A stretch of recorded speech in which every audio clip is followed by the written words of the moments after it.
Magandang araw, ngayon ay pag-aralan natin ang Visualizing and Describing Solid Figures Part 6.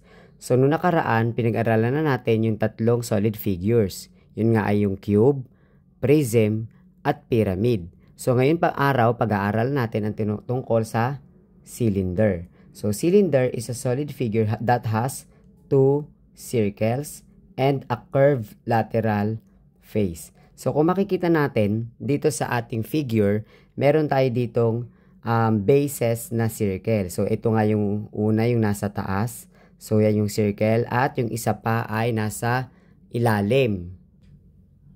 So, kung makikita natin, kung lalagyan natin ito ng broken line. Ayan. So, ito yung isa pa nating circle. Kaya nga, dalawang circle ang bumubuo sa isang cylinder. And then, yung curved lateral face. So, ito nga ito. Yang part na yan, yan yung ating curved lateral face. So, yan yung cylinder. Tatandaan, ang cylinder ay may two circular bases.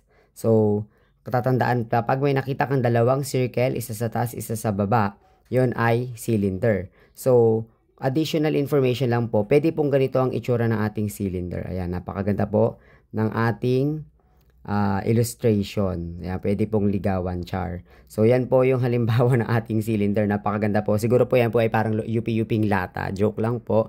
So, yun po yung ating pang part 6 ng ating visualizing and describing solid figures. So, yung pang-apat po na solid figure ay ang cylinder. So, yun lamang po. Sana may natutunan kayo. Thank you and God bless.